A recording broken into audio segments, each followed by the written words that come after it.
आपण नेमकं उलट करतो, धन ते मन. नाही नाही, मन ते धन. मनापासून धनापर्यंत जे जे तुम्हाला देता येईल ते ते कुणाला? आर्ताला दिलं पाहिजे. काय द्यावं? मनापासून धनापर्यंत काही द्यावं. दान कशाला म्हणतात याची व्याख्या बघा.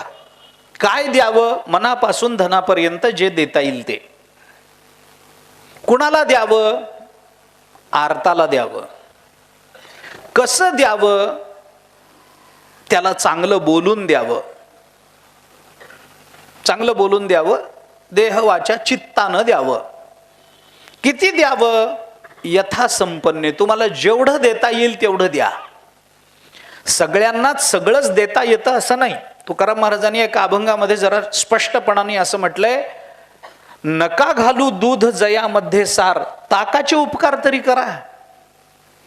ज्याच्यामध्ये सार आहे ते दूध लोकांना देऊ नका. ज्याच्यातून लोणी बाहेर पडतं ते तुम्हाला द्यायचं नाही ना, नका देऊ. पण लोणी काढून घेतल्यानंतर उरलेलं ताक देण्याची तरी दानत ठेवा ना. नका घालू दूध जयामध्ये सार. जयामध्ये सार ते दूध लोकांच्या पात्रात नका घालू. नाही तुम्हाला घालायचंय, महत्व वाटतं तुम्हाला त्या दुधात, अरे याच्यात दही लावायचंय, याच्यातून लोणी काढायचंय, ते आपल्याला उपयोगाला येणार आहे, मग ज्याच्यात लोणी आहे ते दूध द्यायचं कसं? नका देऊ. अडलं नाही. महत्वाचं वाटतं ना, तुमच्या जवळ ठेवून घ्या. पण त्याचं सगळं लोणी काढून घेतल्यानंतर उरलेलं ताक देण्याची तरी इच्छा, ताकाचे उपकार तरी करा. ताक देण्याची तरी दानत माणसाला असावी. तेवढीही नसते, ही अडचण आहे. जे आम्हाला आमच्या करता मिळालेलंच नाही, जे दुसऱ्या करताच मिळालेलं आहे ते त्याचं त्याला देऊन टाकणे, याच्यामध्ये सुद्धा आम्हाला मनाचा मोठेपणा दाखवायचा नाही. मी पुन्हा सांगतो, जे आम्हाला मिळालेलं आहे ते आमच्या करता नाहीच आहे, ते लोकांकरताच आहे. मग ते लोकांनाच देताना सुद्धा आम्हाला जे मिळालेलं आहे त्याच्याबद्दलची इतकी आत्मीयता आहे, त्याच्याबद्दलचं इतकं ममत्व आहे, त्याच्याबद्दल इतका माझेपणा आहे की तो आम्हाला सोडायचा नाही आहे. तो सुटत नाही आहे, काही म्हणा.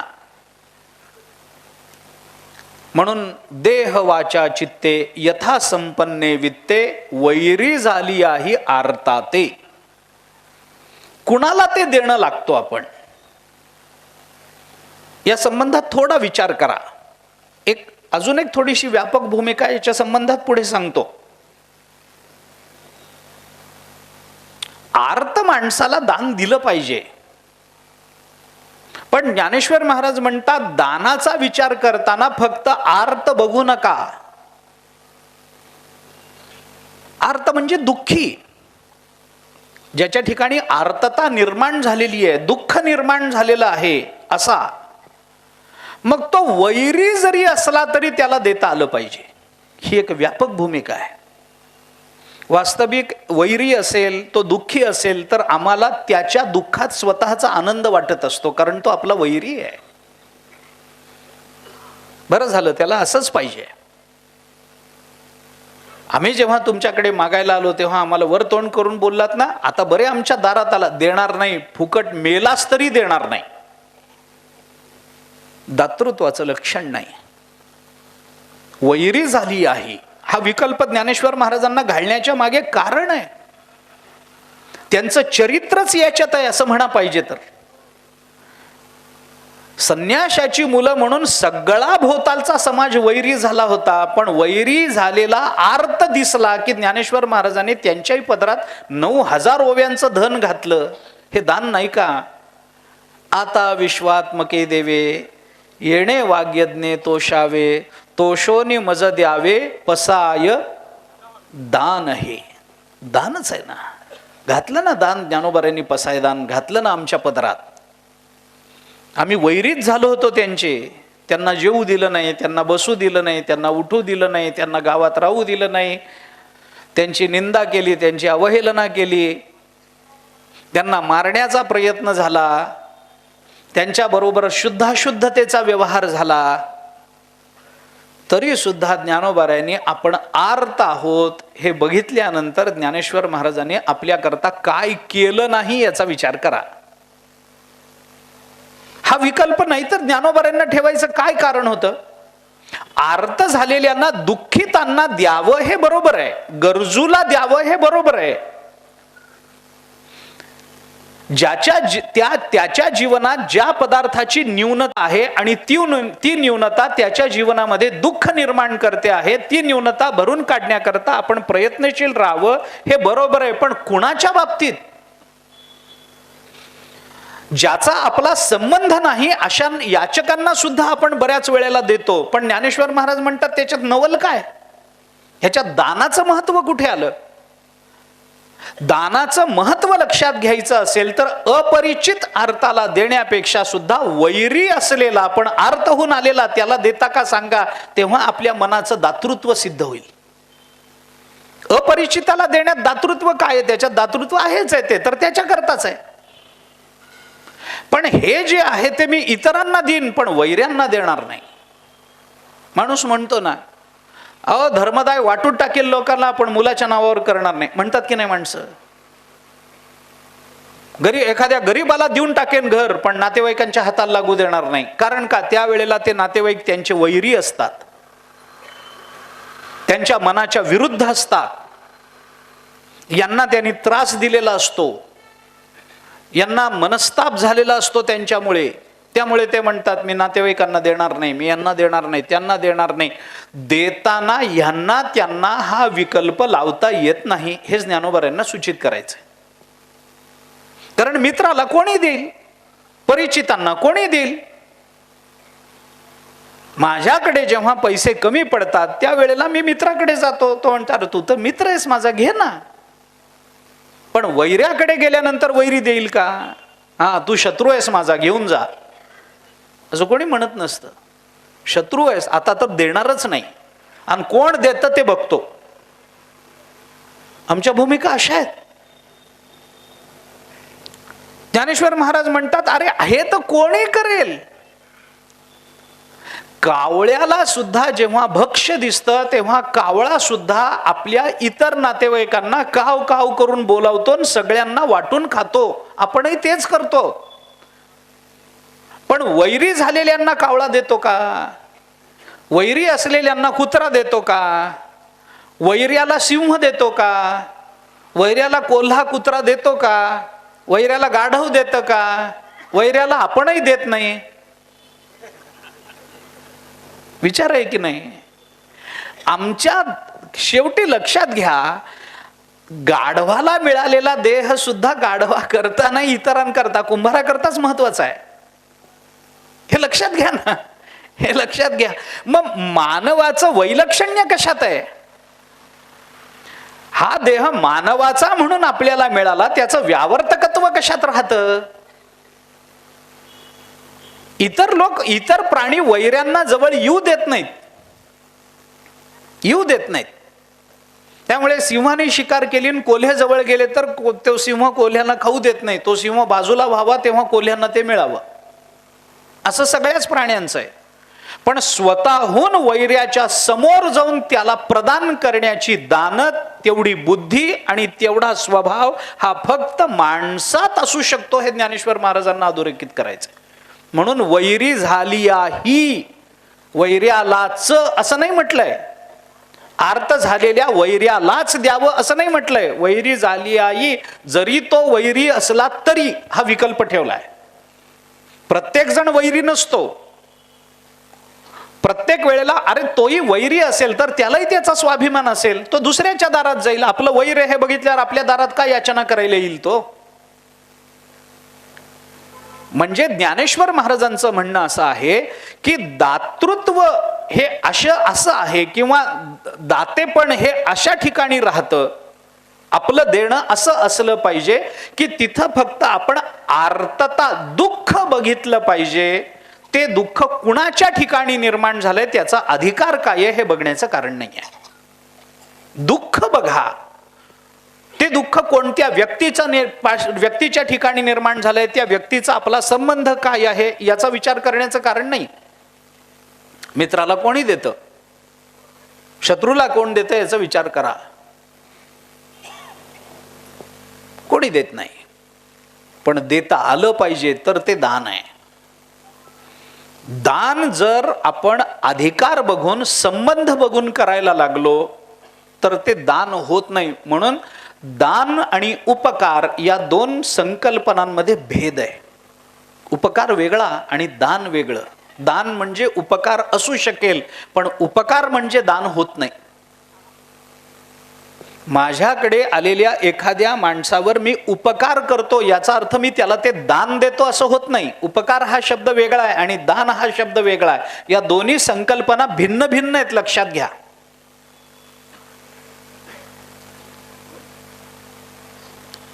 ते 12व्या अध्यायामध्ये उदासीन शब्द आला. अनपेक्ष शुचिर्दक्ष उदासीनो गतव्यथः. उदासीन शब्द आला. उदासीन शब्दाचा अर्थ काय? उदासीन या शब्दाचा अर्थ काय? माणूस फारच उदासीन आहे हो, त्या अर्थाने तो नाही आहे. उदासीन आहे या अर्थाने तो नाही आहे. उदासीन होणं म्हणजे काय? आपलेपणा आणि परकेपणा हा भेद जिथं बाजूला सारला जातो तिथं जी अवस्था राहते त्याला उदासीन अवस्था म्हणतात. आपलं आणि परक. अयम निजहा परो वेत्ती गणना लघुचेतसाम उदारचरितानांतु वसुधैव कुटुंबकम. ही उदासीनता आहे. वसुधैव कुटुंबकम ही उदासीनता आहे. ज्ञानेश्वर महाराजांनी या उदासीनतेकरता आकाशाचं उदाहरण दिलंय. व्यापक आणि उदास जैसे का आकाश. 12व्या अध्यायात ज्ञानोबरायने उदासीन शब्दावर भाष्य करताना जिथं व्यापकत्व राहतं तिथंच औदासीन्य राहतं. जिथं परिच्छिन्नता राहते, संकुचितपणा राहतं, तिथं औदासीन्य राहूच शकत नाही. मनुष्याची वृत्ती व्यापक झाली तरच तो उदासीन होऊ शकतो. तो संकुचित मनोवृत्तीचा असेल तर तो उदासीन होऊ शकत नाही. आणि उदासीन होणं हा परमार्थातला गुण आहे, प्रपंचातला दोष आहे. प्रपंचात उदासीन, फारच उदासीन आहे हो, लोक जवळ येत नाहीत, काही नाही त्याला. पण परमार्थात तोच गुण आहे. आपलं परक या दोन्हीपेक्षा वेगळी अवस्था. तिथं आपलेपणाही नाही, परकेपणाही नाही. म्हणून उदार चरितानंतो, ज्याचं चरित्र उदार आहे, ज्याचं चित्त उदार झालं, व्यापक झालं. उदार म्हणजे व्यापक झालं. व्यापक आणि उदास जैसे का आकाश. आकाश निळं आहे आपण म्हणतो, ते निळं का आहे वगैरे सोडून द्या. नभी निळी भूमिका के कल्पुपा 15व्या अध्यायामध्ये ज्ञानेश्वर महाराजांनी म्हटलंय. वांझेची आले का कैची जन्मपत्रिका नभी निळी भूमिका के कल्पुपा. निळ आहे. निळा रंग आणि काळा रंग यांचं मैत्र आहे का यांचं वैर आहे? एक साधा विचार सांगतो. काळा रंग आणि निळा रंग यांचं मैत्र आहे का यांचं वैर आहे? बघा, विचार करा. मी आपल्याला थोडं वेगळं सांगतो, चला अजून थोडं पुढे चला.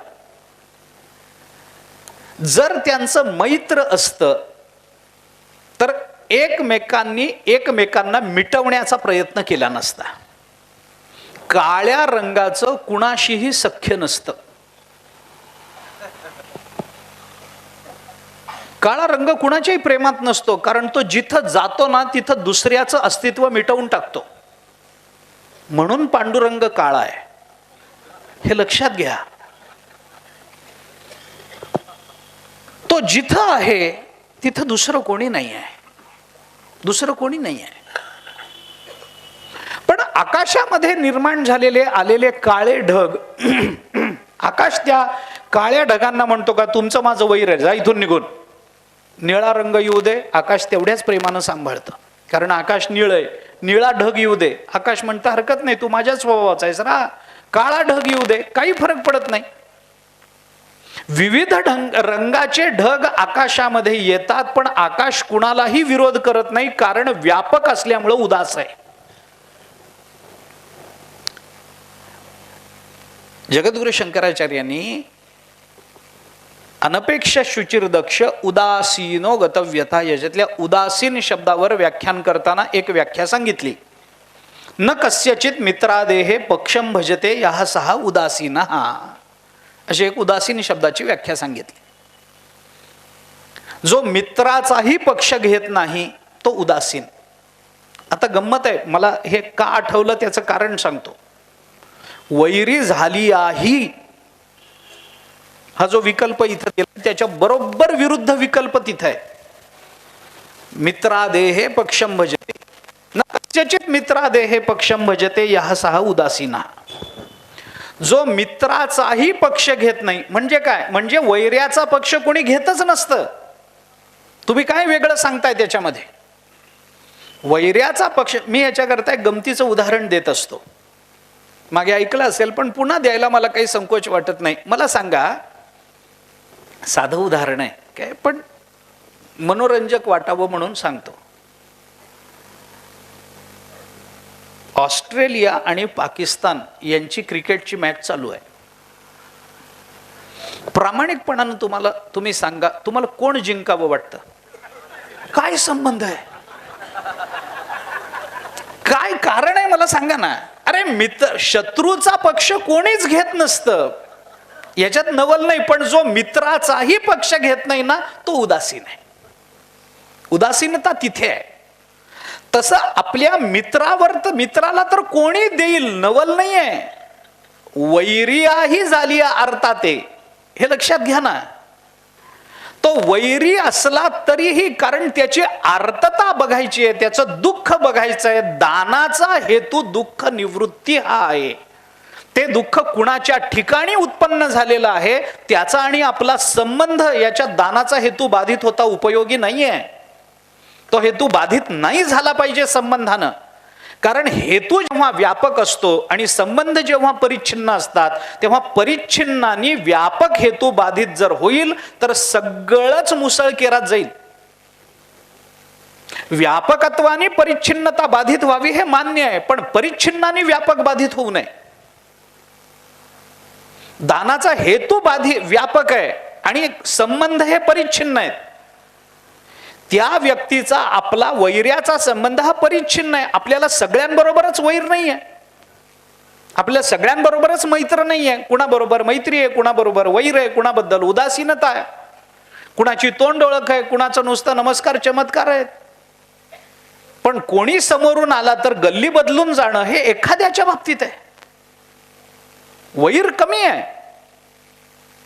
मित्र कदाचित जास्त असतील आपल्याला, आपण तपासून काढा, यादी करा, एकदा कधीतरी करावी लागतेच. आहे ना, आपली मित्राची यादी करा, आपल्या वैर्याची यादी करा. मित्राची यादी जास्त आहे, नक्की आहे. तुमचा स्वभाव बघून सांगतो मी इथं, त्यात काय नवल आहे, खरंय ना.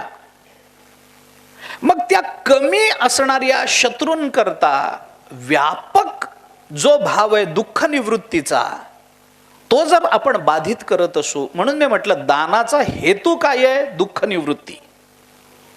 कारण दान कुणाला दिलं जातं, याचकाला दिलं जातं. कुणालाही दिलं जातं ते दान नाही आहे.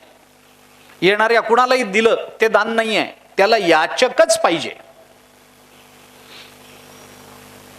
ज्याला आपल्या जीवनातल्या अपूर्णतेची जाणीव आहे आणि ती अपूर्णता आपल्या जवळ भरून निघेल याचा ज्याला विश्वास आहे, आणि त्या विश्वासानं आपलं दुःख घेऊन जो आपल्याकडे आलेला आहे त्याच्या दुःख निवृत्ती करता आपल्या जवळ जेवढं आहे त्याच्यातलं काही त्याला देणं हे दान आहे ना. दानाचा विचार काय लक्षात घ्या ना. दानाचा हेतू काय आहे, दुःख निवृत्ती. आणि वैरी हा संबंध झाला. संबंध परिच्छिन्न असतात आणि ती परिच्छिन्नता देश काल व्यक्तिभेदानं आपल्याला तपासून घ्यावी लागते. एखादा वैरी प्रत्येक वेळेला वैरी असतोच असं नाही. वैरी सुद्धा अनेक प्रसंगामध्ये मित्र होऊन जातो. मित्र सुद्धा अनेक प्रसंगामध्ये वैरी होतो. होतं असं. मला त्याची उदाहरणं देऊन ते सप्पक करायचा नाही विषय. उदाहरणं अनेक आहेत. व्यक्तिभेदानं एक मनुष्य एकाचा वैरी असतो, तो काही गावाचा वैरी नसतो, त्यालाही कोणीतरी मित्र असतो, यालाही कोणीतरी मित्र असतो. व्यक्तिभेदानं परिच्छिन्नता असते, कालभेदानं परिच्छिन्नता असते, देशभेदानं परिच्छिन्नता असते. नाही असं नाही आहे. मी एवढ्या करता ते आपल्याला सांगतो की वैरी झाली आहे हा जो शब्द ज्ञानेश्वर महाराजांनी वापरला तो दानाची व्यापकता व्यतिरेकानं सिद्ध करण्याकरता वापरलाय. सिद्धांताच्या दृष्टीने जर बोलायचं झालं तर दानाची व्यापकता व्यतिरेकानं सिद्ध करण्याकरता हे माझं विधान आहे. अन्वयानं सिद्ध करायचं असेल तर ज्ञानेश्वर महाराज म्हणाले असते कुणालाही द्यावं, पण कुणालाही देणं याच्यात दानाची व्यापकता त्या अर्थाने सिद्ध होत नाही जेवढी वैरी झाली आहे या पदानं सिद्ध होते. इतरांना कोणी देईल? वैऱ्याला देण्याची तयारी आहे का तुमची? तो संबंध परिच्छिन्न आहे आणि दानाचा हेतू व्यापक आहे. व्यापक असणारा हेतू परिच्छिन्नाने बाधित होत नसतो, हा नियम आहे. आणि तोच नियम ज्ञानेश्वर महाराजांनी इथं आपल्याला सांगितला. म्हणून वैरी झाली आहे आर्ताते. आर्त म्हणजे दुःखी, दुःख निवृत्ती करता आमचं दान असावं, हे ज्ञानेश्वर महाराजांची ही दाना मागची भूमिका आहे. ज्याच्याकडे कोट्यावधी रुपये, कल्पना करा आपल्याकडे कोट्यावधी रुपये आहेत, कारण आपण कल्पनाच करू शकतो. म्हणून म्हणलं कल्पना करा आपल्याकडे कोट्यावधी रुपये आणि त्याच्याही पुढची कल्पना करा की आपल्याला सगळेच दान करायचे आहेत, कारण ही सुद्धा फक्त कल्पनाच असू शकते. सरळ आहे ना. माझ्याकडे कोट्यावधी रुपये आहेत आणि मला कोट्यावधी रुपये दान करायचे आहेत, म्हणून मी जे कोट्यावधी रुपये घेऊन एखाद्या गर्भश्रीमंत माणसाला जर दान केले तर ते दान होईल का? का त्याला दान म्हणायचं नाही? ते उपकार होतील की नाही? तुझ्याकडे कोट्यावधी आहेत पण माझे कोट्यावधी घे, तुझा धंदा वाढव, केला उपकार, पण ते दान होईल का? होणार नाही. मग माझ्या कोट्यावधी रुपयांचं दान मला कोट्याधीशाला करता येणार नाही, मग कुणाला करावं लागेल? जो अत्यंत दरिद्री आहे त्याला ती संपत्ती देण्यात त्या दानाचा विनियोग आहे. समुद्रावर पाऊस पडला, परिणाम काय झाला? पाऊस कुठे पडला पाहिजे? शेतात पडला पाहिजे तर पीक येईल की नाही? समुद्रावर पाऊस पडला, काय उपयोग आहे त्याचा? काय त्या पावसानं समुद्राला पूर आला? काय त्या पावसानं समुद्राचं पाणी गोड झालं? का त्या पावसानं समुद्राला आनंद वाटला? त्याच आहे, त्यालाच दिलं, काय फरक पडायचा आहे? समुद्रावरी वर्षले, ज्ञानोबारायांनी 2 उदाहरणं दिली तशी. खडकावरी वर्षले हेही ज्ञानोबारायांचं उदाहरण आहे. खडकावर पाऊस पडला, काय उपयोग झाला? दगडावर पाऊस पडला, काय दगडाला अंकुर फुटला? दगडातून धान्य जन्माला आलं, दगडाला बरं वाटलं, दगड म्हणाला फारच तापलं होतो, पाऊस पडला जरा थंड वाटलं, दगड म्हणणार आहे. बरं, समुद्रावर पाऊस पडला, काय परिणाम झाला? मग पावसाची उपयुक्तता कुठे आहे?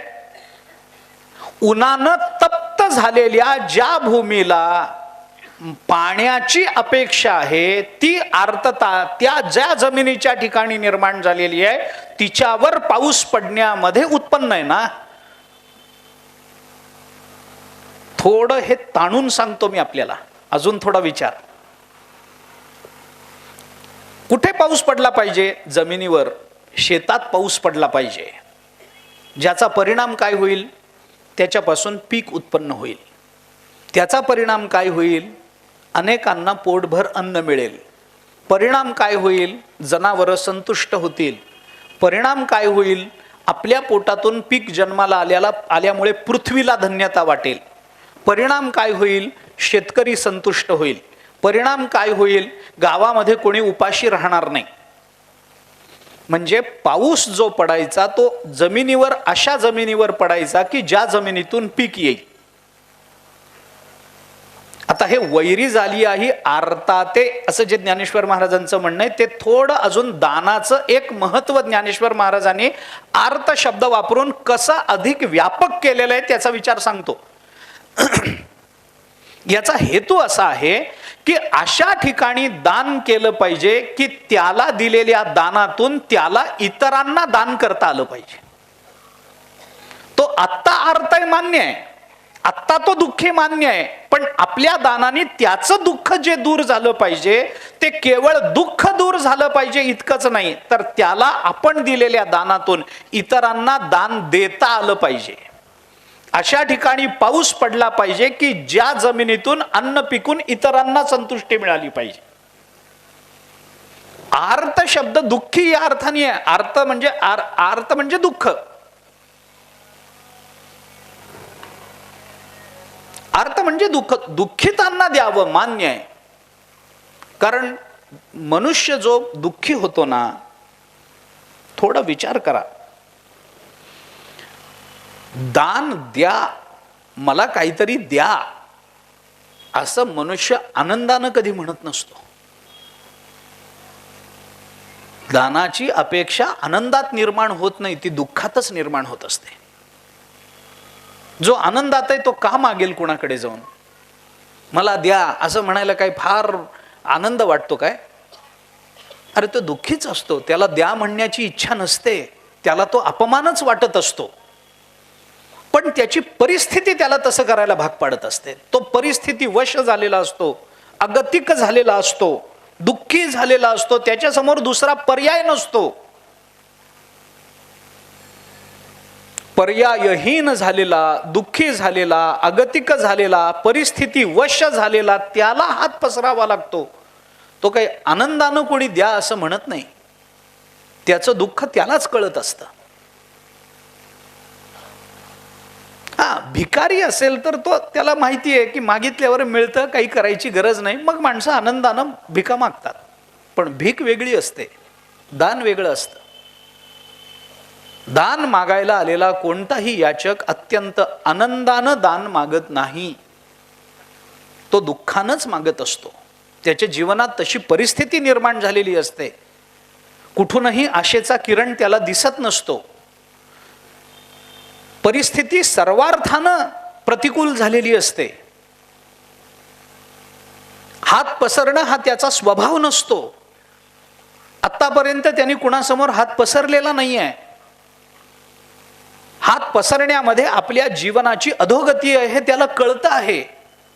आपली प्रतिष्ठा इथे पणाला लागते आहे हे त्याला माहिती आहे. सलज्ज अंतःकरणाने दीन होऊन, अपमानित होऊन, पण परिस्थिती अशी निर्माण झालेली आहे की हे करण्या वाचून आता आपल्याला गत्यंतर नाहीये. जर त्या परिस्थितीत त्याच्या समोर मागणं आणि मरण हे विकल्प आले तर तो मरण स्वीकारेल इतकं दुःख त्याच्या अंतःकरणात आहे. कारण हे भगवंताने बोलून दाखवलंय.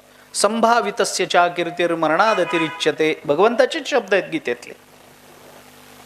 संभावित माणसाची अपकीर्ती ही त्याला मरणापेक्षा वाईट वाटत असते.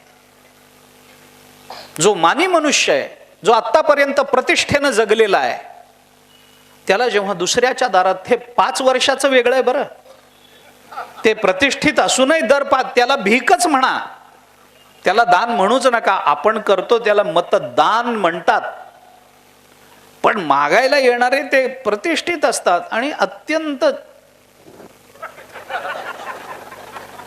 काय बोलण्याचं कारणच नाही.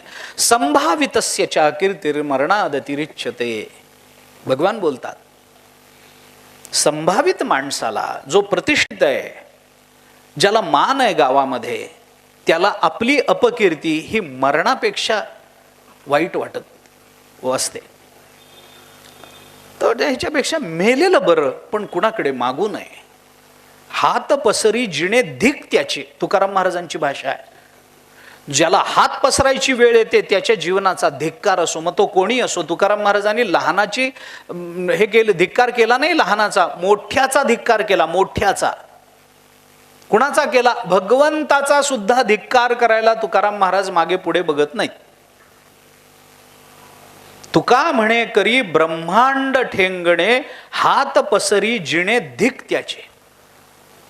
2 पावलामध्ये ब्रह्मांड व्यापून टाकून 3रं पाऊल कुठं ठेवू असं म्हणून बळीला विचारणारा परमात्मा वामन रूपामध्ये बळीच्या दारात उभा आहे. अशा देवाचा सुद्धा तो झोळी पसरतो म्हणून आम्ही धिक्कार करतो. तुकाराम महाराजांची भाषा आहे. तुका म्हणे करी ब्रह्मांड ठेंगणे, हात पसरी जिणे देख त्याचे. आम्ही धिक्कार करतो.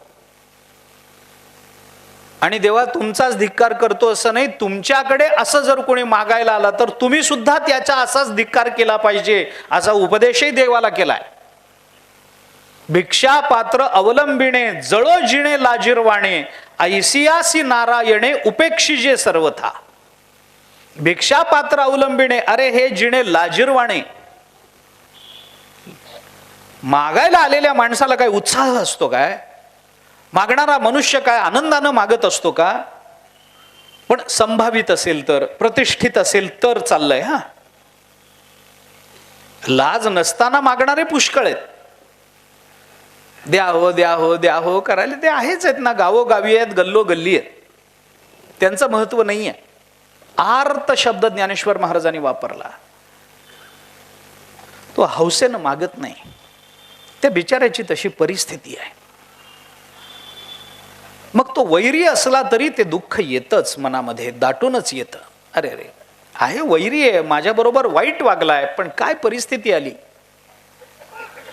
म्हणून त्या पंचतंत्रामध्ये दानाच्या बाबतीतलं सगळ्यात श्रेष्ठ दान कोणतं या संबंधामध्ये एक विधान केलंय पंचतंत्रामध्ये. त्याच्या मागे कथा आहे, सोडून द्या, कथा सांगत बसत नाही आत्ता. पंचतंत्राने असं म्हणलंय, न गोप्रदानम न महिप्रदानम. तुम्ही गाईचं दान करा, फार महत्वाचं नाही आहे. तुम्ही जमिनीचं पृथ्वीचं दान करा, फार फार महत्वाचं नाही आहे. न च अन्नदानम, अन्नदानही फार महत्वाचं नाही.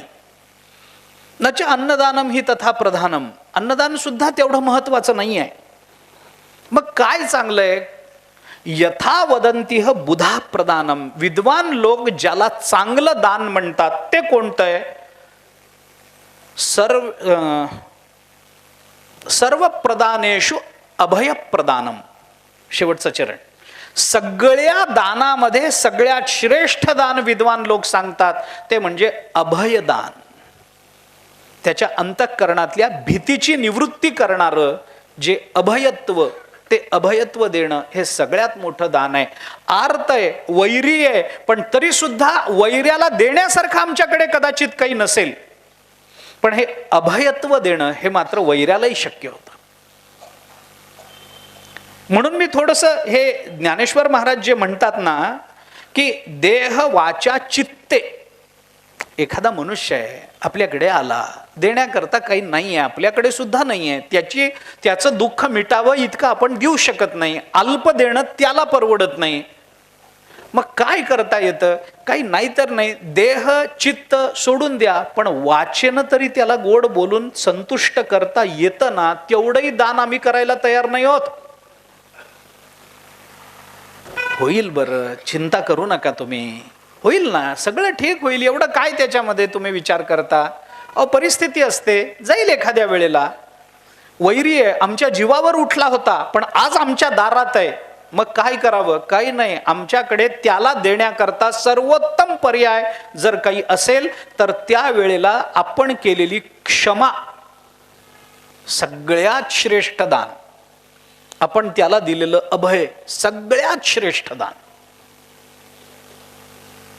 सर्व प्रदानेषु अभय प्रदानम. सगळ्या दानामध्ये अभयदान हे सगळ्यात मोठं मानलं गेलं.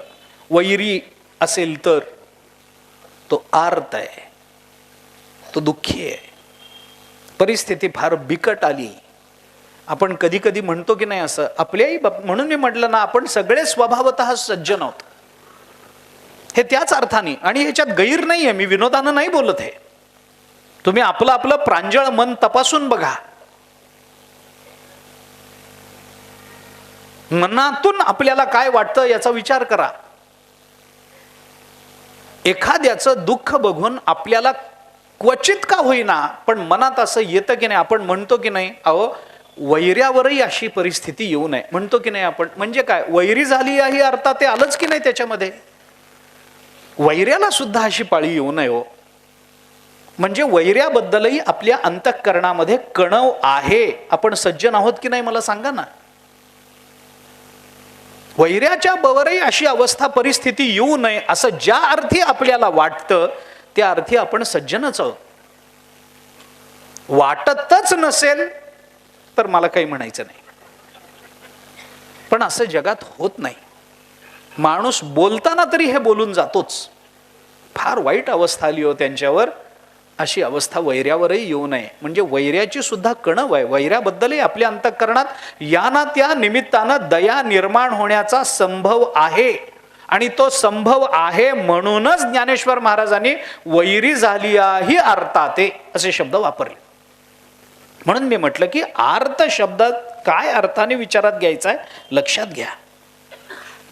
तो आनंदानं दुःख तो आपल्या दारात येत नाही. दुःखच आहे त्याला. तो आनंदानं येत नाहीये. परिस्थिती त्याला आपल्या दारात उभं करायला भाग पाडते.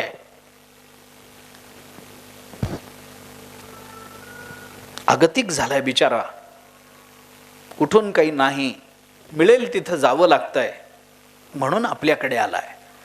अशा वेळेला आपला अभिमान, अशा वेळेला आपली उन्मत्तता ही त्याला काय आपण देतो त्याच्यामुळे त्याचं दुःख दूर होतं की नाही याच्याही पेक्षा आपल्या अधोगतीला कारण ठरते. हे जास्त महत्वाचं नाही का. असं आहे. मागणारा जेव्हा द्या असं म्हणतो ना तेव्हा ते द्या म्हणण्याच्या मागे त्याचं जर दुःख खरंच दात्याला कळालं, त्याच्या याचनेच्या मागचं दुःख ते जर खरंच दात्याला कळालं. एक चिंतन त्या संबंधामध्ये असं मांडलं जातं. देही इति वक्तु कामस्य यद दुःखम उपजायते.